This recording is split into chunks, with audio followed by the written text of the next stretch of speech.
Hi, my friends. Welcome to the Grow There with Sharia podcast.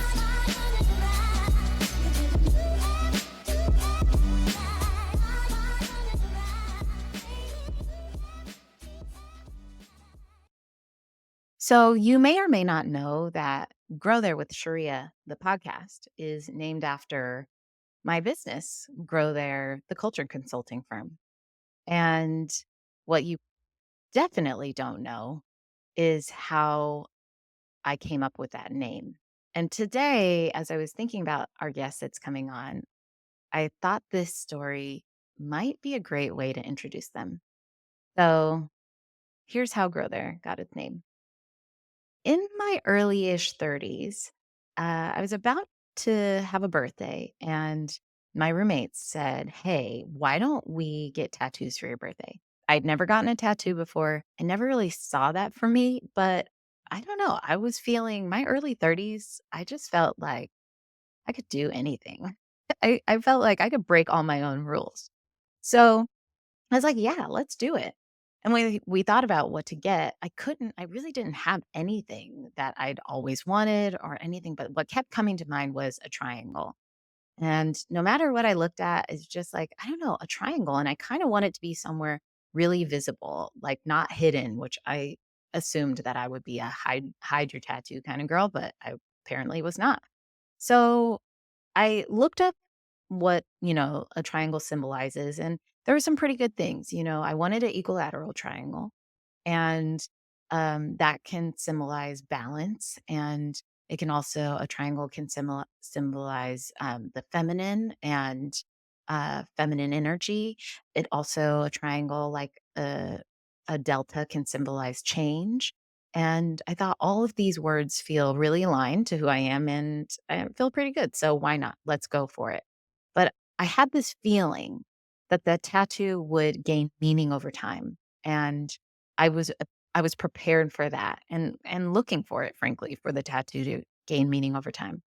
So about 4 months later, I find myself in Memphis, working for the organization I was working for at the time. We were having a conference, and on stage was Tom Shadyac, who is the brother of the CEO, and Tom Shadyac is an incredible movie director, producer.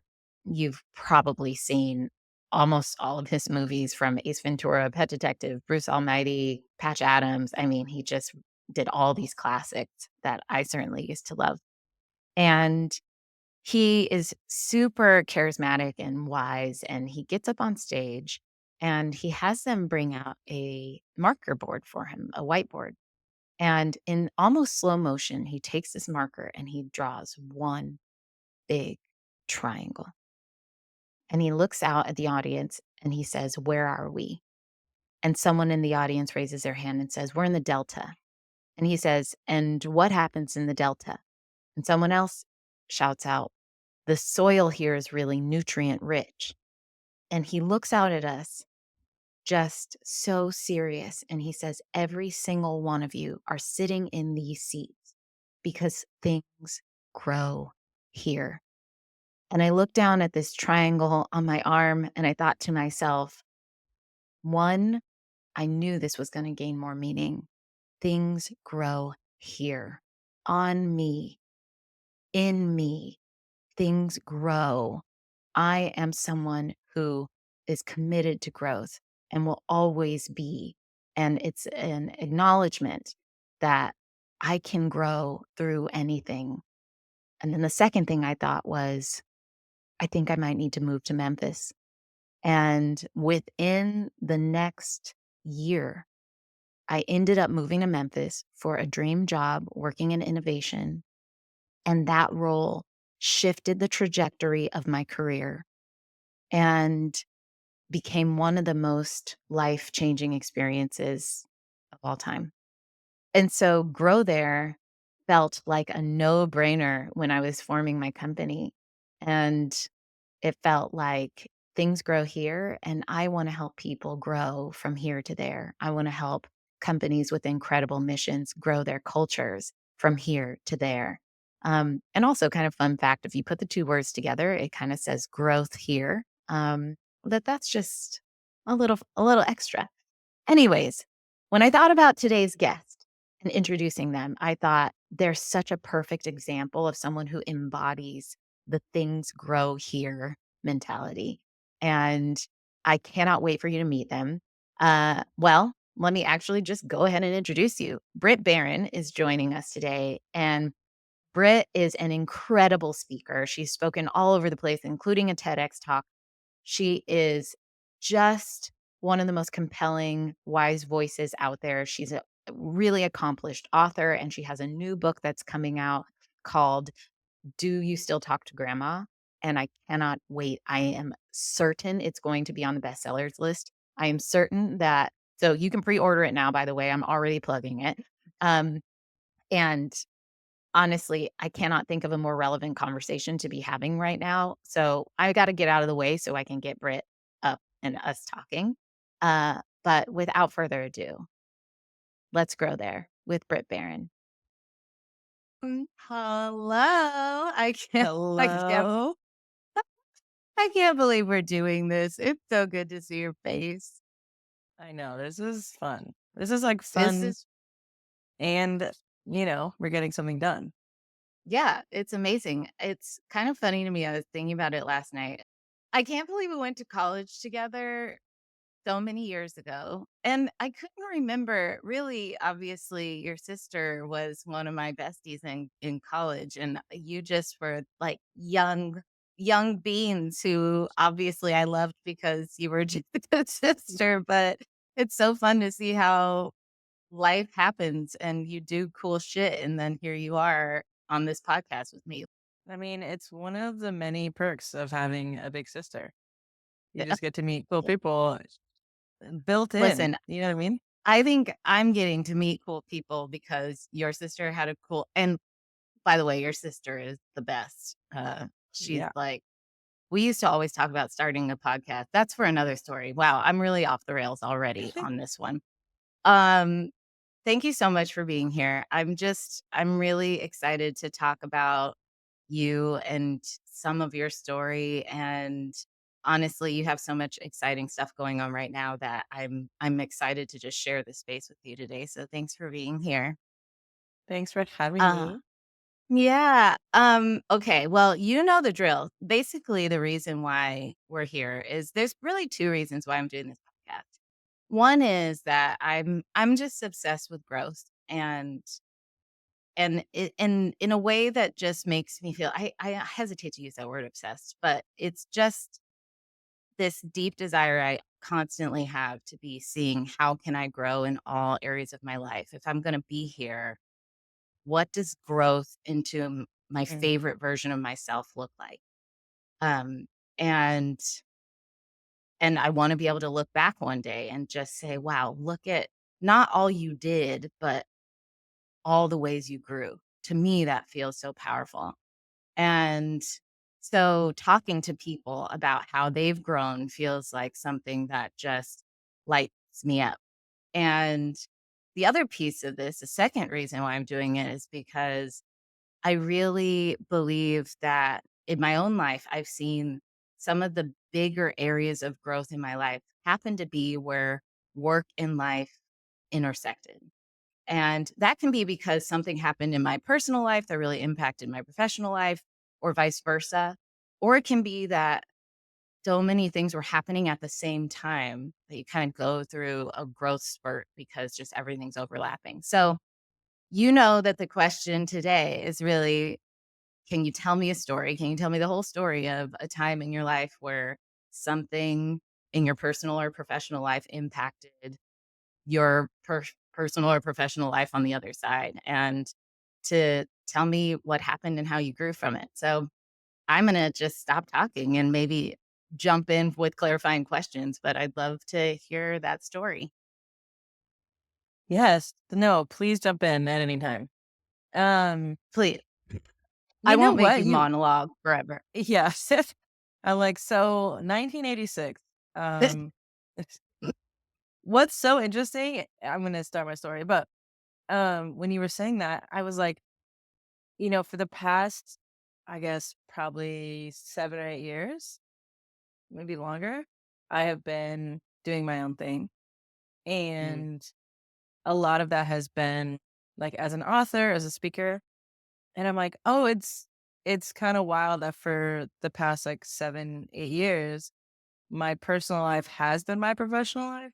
Cause you're like, Yeah. oh, what am I thinking about? That's probably what I'm writing about. What I'm writing about is probably what I'm speaking about. And what I, you Yep. know what I mean? So, I um, totally know what you mean. yeah, Once you become an entrepreneur, again, author, speaker, I'm feeling that way now. There's very little separation, but yeah, still, it's kind of again, this is why I'm always trying to say work-life balance can actually look like something else, and that's kind of what yes, we're talking about a little bit right now, you know? yes, yeah. Okay, so the story that popped into my mind, when I thought about this was sort of this is one specific story, but more just like a season of life.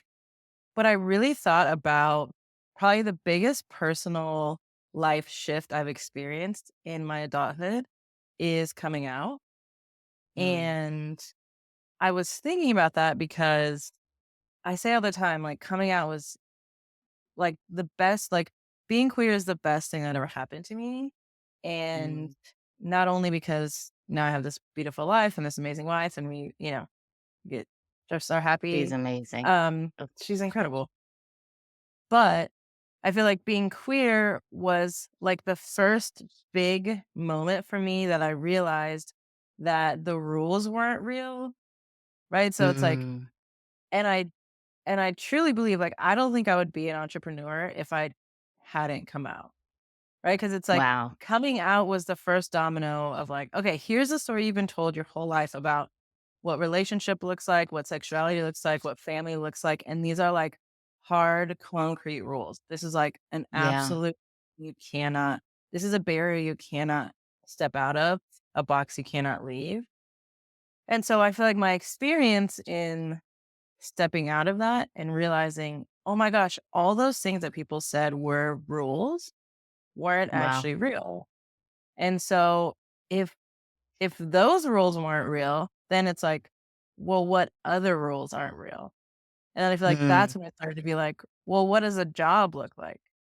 Oh, well, yeah, what does work mean? Like it just was this opening that started everything. So I feel like my experience in meeting Sammy and coming out, having this whole experience was like the number one like growth moment that started to change how I thought about, I guess, everything else. yeah, that makes so much sense. It's interesting too because correct me if I'm wrong. Well, what did you study in undergrad? Psychology. Psychology. Okay. Well, Yeah. it's funny because, and if you don't want to talk about this, obviously let me know. But when I've been watching your journey as an outsider looking in and thinking, I studied theology and was on the pastor track, and then had this kind of existential shift. um, I didn't know almost. that. Oh yeah, almost immediately after graduating. Yeah, there's a whole story there that maybe one day I'll tell here, but it was interesting to watch you step into that space that, I had planned to step into, and then to see the things that transpired.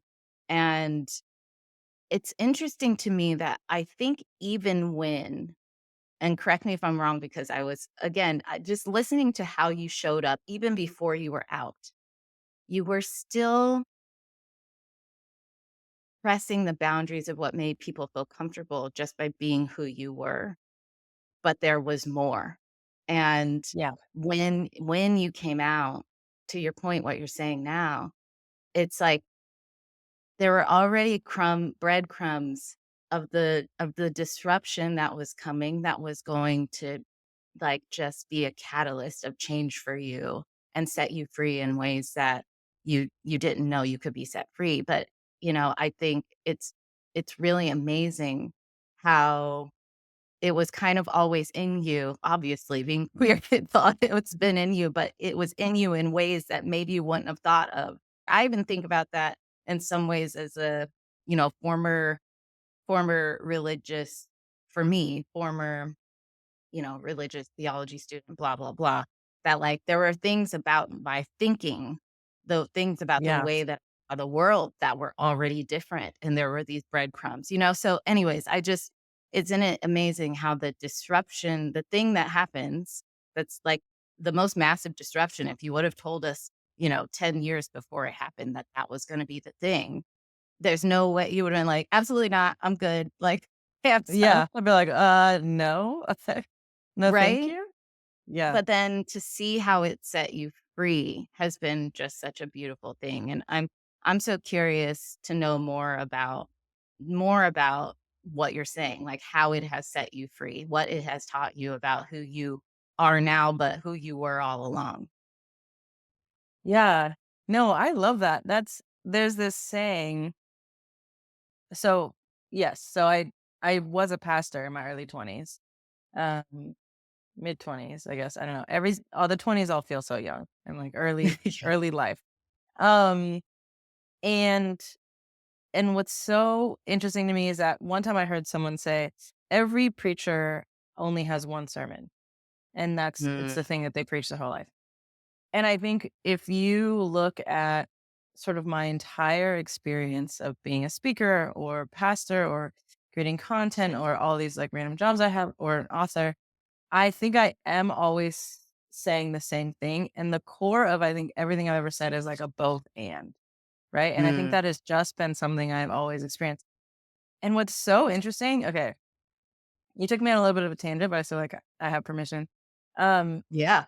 Something I thought about a lot, or like have thought about a lot, was this shift that happened post coming out. So I've already always been a woman and black, and those are already two things in the spaces that I occupied that Mm, were already pushing a boundary, like you said. And yes. Yes. one of the Yes, things, let us like one not of my forget that, yeah. yes, so already got those things. And one of the like earliest memories I have, like with my mom was when I was like 8 years old and I was really into the Mighty Ducks trilogy, greatest movie Yes. trilogy of all times, obviously. Who wasn't? So Yeah. good. I have a Charlie Conway jersey in my closet right now. Oh my god, And I love that. Sammy got it for me for my birthday a few years ago. And I'm like, I don't know where I'm gonna Ugh, wear this, but I love this. it's Um, so good. it's so good. It's just like, no, Star Wars, no, Every Lord of the Rings. No, emotion, this just is the no, trilogy. The Mighty Ducks. It's so good. Quack, Yeah, quack. I I'm mean, gonna have I to could go cry watch right it now. again. I cried so much watching those movies. It's So powerful. perfect. And Yeah. then they go to the Olympics and they got, so, all the kids, so like, this is, so it's like all the kids at our street were like super obsessed and like every day would play roller hockey after school. And it was like this whole like tidal wave. And then one day, all the boys, or like there was only two girls on our street. It was me and my friend Crystal, and then the rest were boys. And one day I came and they all had jerseys on, like matching jerseys, like names on the back, which is like the pinnacle of success as a child. They have a Yes. jersey with your name on the back. Yes. I'm like, oh, hey guys, where'd you get your jerseys? Blah, blah, what. And they're like, oh, we're on a team. Like they started a team in the city. Like there's a roller hockey league. And I was like, oh, sweet. What is it? And they were like, oh, girls can't be in it. And I was like, and I remember Mm. feeling like, so then I went to my mom and I told her, my mom was like, what? Next thing I know, she's on the phone with the coach, with the league. I'm on the team. Okay. Got the jersey, got my name Which on it. is Of course. amazing. Right. And so I think about that experience sometimes because I'm like, I think that was the first time I felt the weight of defending my existence in a space, right? Mm. I'm a girl on this hockey team and that means something. Like that Yeah. matters, right? And then I go to in high school, right? I played field hockey, which inexplicable hockey theme, but I'm the only black girl on the field hockey team, right? I'm the only Yeah. woman on this pastoral staff. I'm the only black person in X. I'm the only, and so the weight of like, yes, wanting to break down those barriers, but also the weight of like defending my existence, sort of in a space of like, I Mm. deserve to be here. I think that's Mm. another one of those things where, yes, that was always a part of me, but there was something about coming out and having to leave so many of those. Like, so I have to leave the role as past, I have to leave all these things Yeah. that I realized the revolutionary act isn't in defending my existence, it's in just being. Mm. And so then Yeah. And that opened it up in a yes, I'm doing the same work and those breadcrumbs, and it's still such a part of who I am, but it was more realizing, "Oh my gosh, like, that's always been there, and that doesn't have to be defended to anyone. This is actually Mm, just what I get to experience and to be in the world." And I feel like that yes. shift then shifted into, well, if I'm not trying to prove myself to anyone, if I'm not trying to, like, get anyone's approval in society, how do I actually want to make my life? Like, what is Yeah. the version of my life that's gonna make me happy, that's gonna, like, do the work that I wanna do, have the impact I wanna have outside of not because you need to know that Black women could do this. I just happen to be a Black woman who wants to do this, and so I will, Mm, right? And mhm. so I think all along I've always had this sort of, like, energy that wants to push up against boundaries, but I feel like Yeah. that was the real breaking point for me of, "Oh, well, I don't just have to do that to, like, prove somebody wrong. I just get to be that because it's who I am." Oh, it's so powerful. It's so powerful. I think this is an area where so many people struggle with thinking that their life is a conglomerate of doings versus recognizing that the only life well lived is full of just being, and Mhm. that there's no, and I struggle with this. I actually have, I've been working on a book for a long time, and I have this concept around doing in service of being, because I think we get so caught in doing and thinking that all those doings have made us who we are, and we've become the pastor, gotten the career, we've got the family we want, and we've done all the things, but then we step back and we're like, has all of this amounted to me being more of who I am, or just having these things that I thought I was supposed to have? And Yeah. I love what you're saying, because what I'm hearing is that coming out and embracing being queer means to embrace that you are a human being who deserves simply to be. And the way that you go about your life, to me, again, goes into, you then do in service of being. You don't do in Yeah. service of more doing? Yeah. And I think so many people struggle, and this is when, especially in career, I see people all the time saying, like, I look up and I'm like, do I really want to be doing this work? Yeah. And do I really Yes. wanna be right? Like, it's just a Mhm. constant, like, I go to work every day. I don't hate my job. My team is great, but, like, is this what I want to be doing? And and you're kind of saying, I think, and what I'm hearing is, the question is always not really so much about, are you doing what you wanna be doing, but who are you being? Are you being who you wanna be? And have you stacked your life up with being energy? I think that's so Yeah. powerful. I think that's And, so powerful. like, asking who the doing is for. Like, doing is just a part of the I mean, you can't get around the doing, you know? Yeah, But you can't. who when I feel like when I look up and I'm like, "What are you doing?" The secondary question behind it is like, "And who was I doing it for?" Right? So if Yeah. all these, like we've all felt the weight of, like, okay, there are other people in my life who have these expectations of me, and that Mm, has so informed a lot of our doing, right? I need yeah. to do this, and I need to be this, and I need to make part of the doing's always gonna be there, but if I'm being and I'm like, "This is who I wanna be, and this is the doing required," it hits different. Ugh, it really does. And it's been so fun to watch you. I mean, truly, it's a delight. Like, I have no hesitation. Some people are boring to follow on social media. Your life is beautiful, not because you're trying. It's just you're being, and it's really every time I look at your life, every time I look at just your total love affair with Sammy, you all are just obsessed with each other and so beautiful.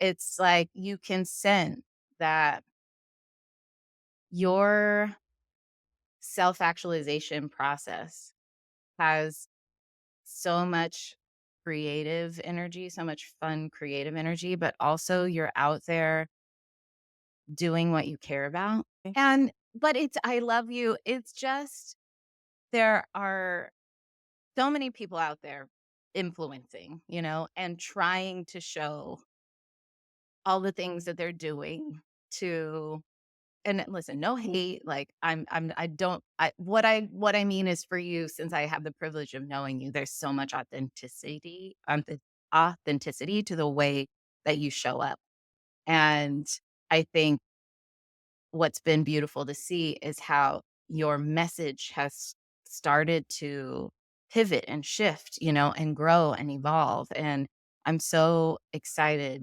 It's maybe a weird segue, but I'm so excited about your new book that's coming out. And I like texted you immediately listening while watching the DNC and Obama's speech. It was like I feel like Yes. he's literally endorsing your book right now. I think you posted about it was the perfect clip, like, I'm sure Yeah. everybody was texting you at that moment because it's like, "Oh my Yes, gosh, literally, I was you like, might as well be "Hey." yeah, you might as well be holding your book up." Um, I'd love to talk I mean, obviously, I wanna talk you to talk about your book, but I'd love for you to talk about how all this that we're talking about right now, this stepping into more of being who you are, has led you to write this book. Yeah.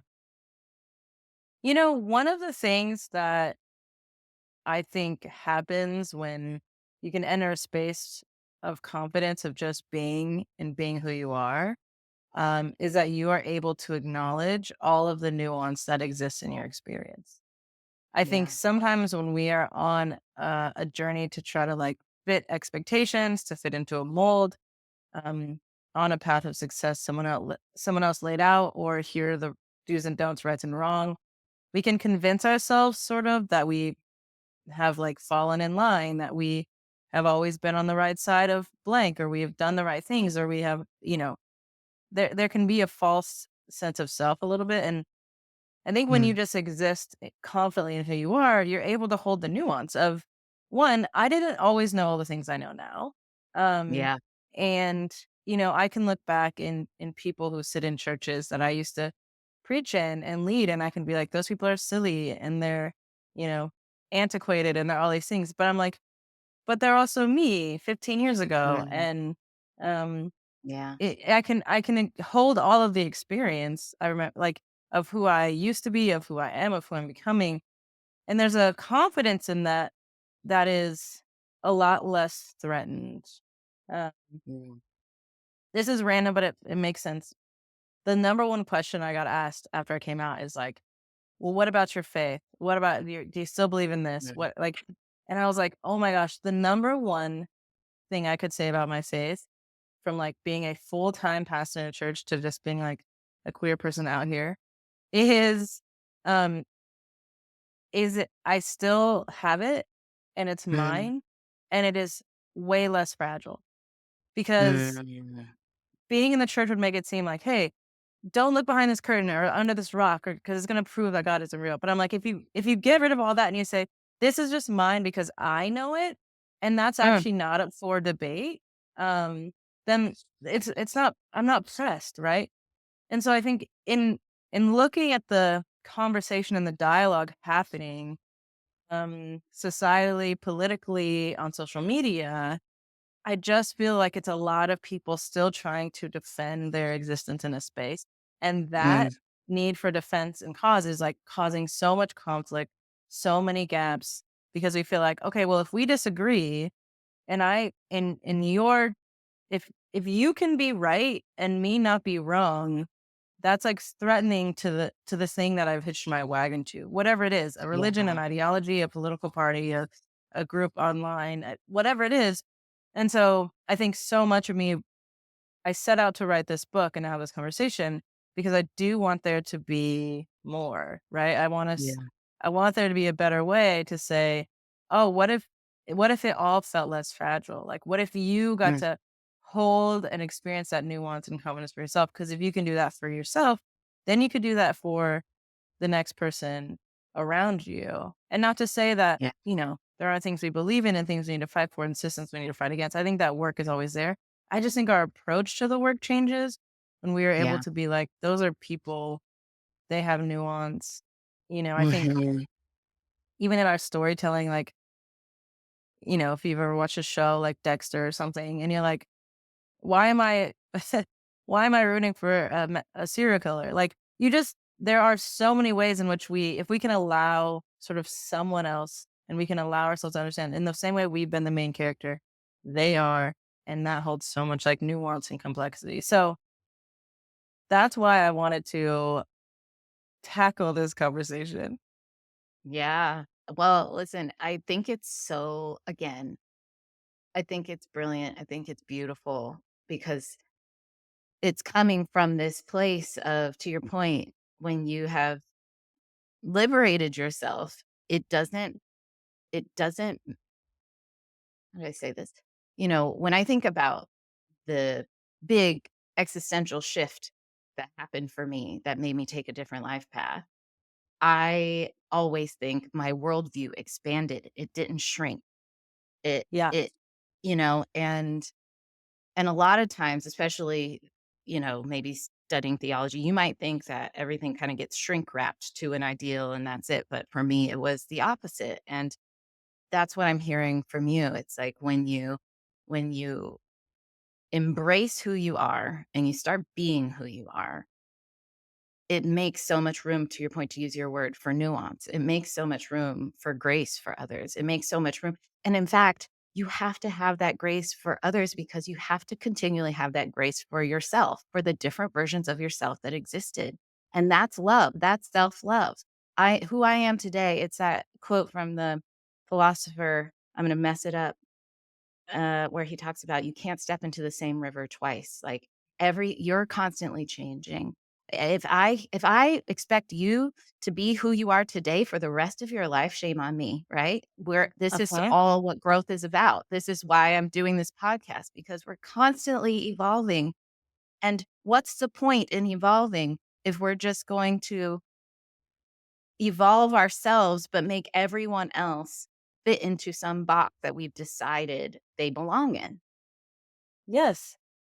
And I think what is the point of all this growth if we arrive somewhere and pretend like that's where we've always been? Like this is something Yes. in my book I call it progressive amnesia because I'm like I love Mm. us. I love us progressives who learn something on a Monday and by Friday we're like, and I've just always known this, you know? And I'm like, that's Totally. you have, like you have to remember the time before because that is what's Yes. going to allow you to realize.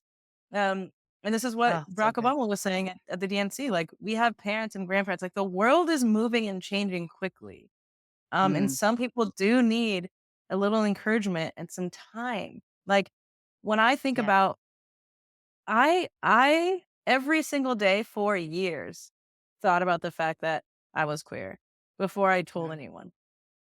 So Mm. it is odd for me to tell someone and immediately have the expectation that they are holding the years of nuance that I just spent in therapy and in my brain and with myself. And I'm like, Yeah. and in 5 minutes, please be arrived where I am.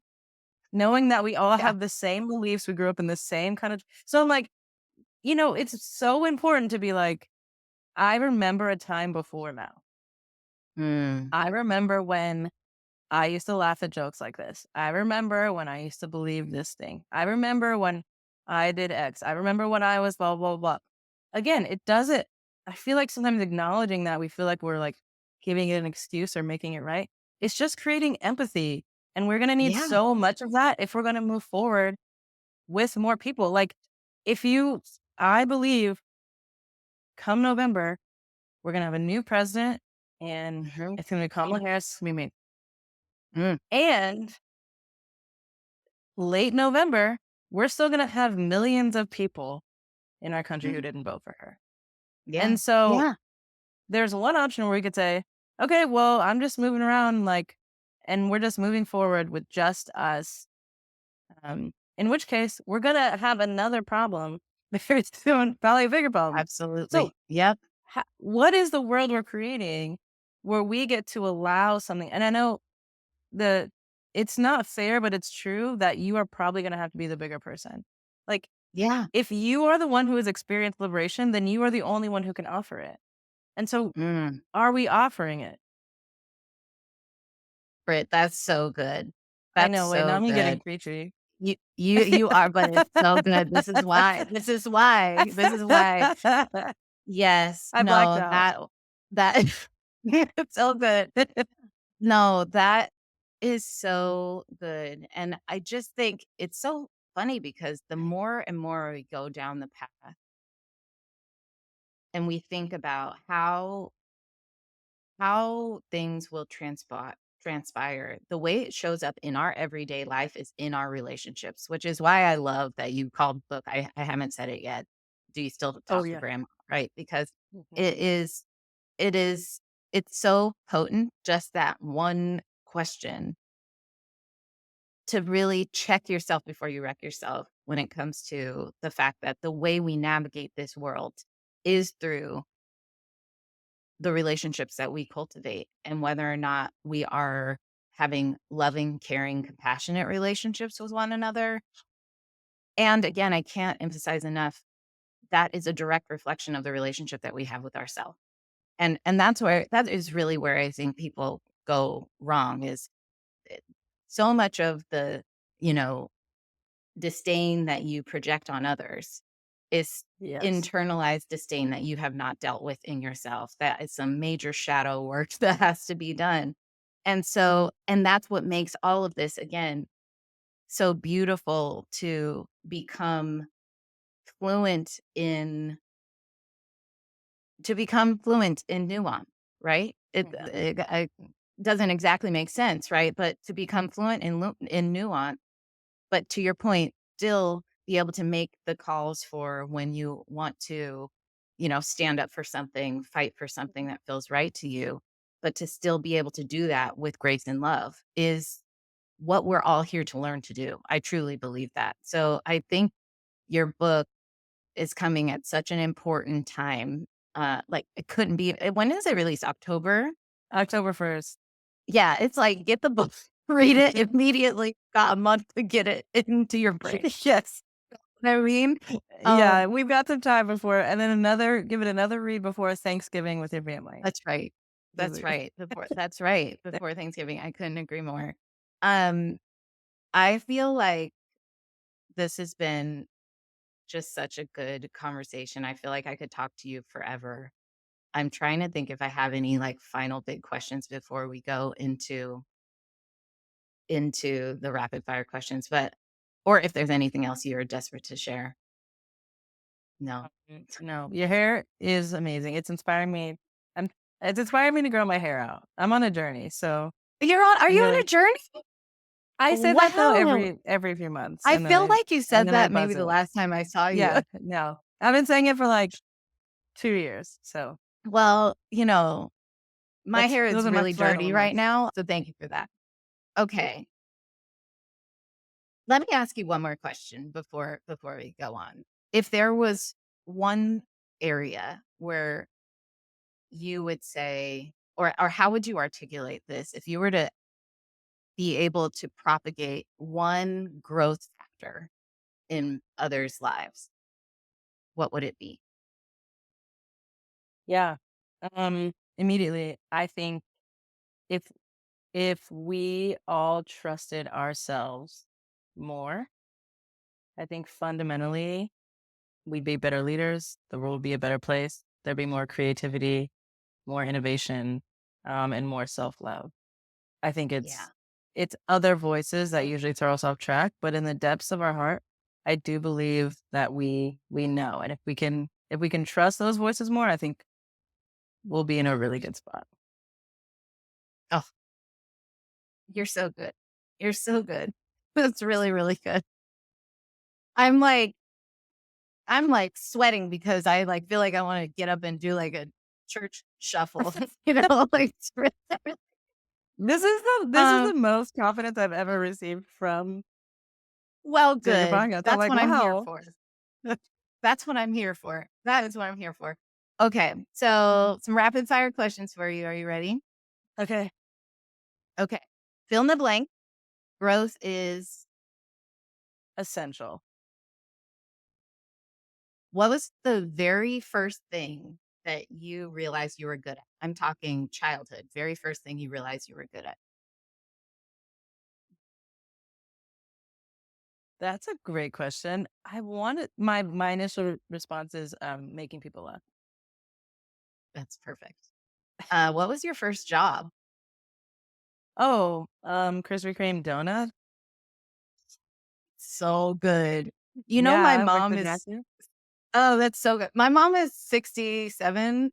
She's gonna Mhm. be on the podcast, which I'm really excited about, but she still goes and gets her, like, senior citizen donut, and I think it's so cute because she's not even, like she's just that's not her thing, it's to, like, get sweets like that, but she's like, "I'm getting my senior citizen free When they Krispy are Kreme donut." warm, like, fresh. Oh, yeah. So good. So good. Yeah. Okay, what's something you're trying to learn right now? Oh, yes, I am really trying to learn how to sew. I got a sewing Oh machine. my god, that's Yeah, because 'cause wouldn't it amazing. be, I like, have amazing?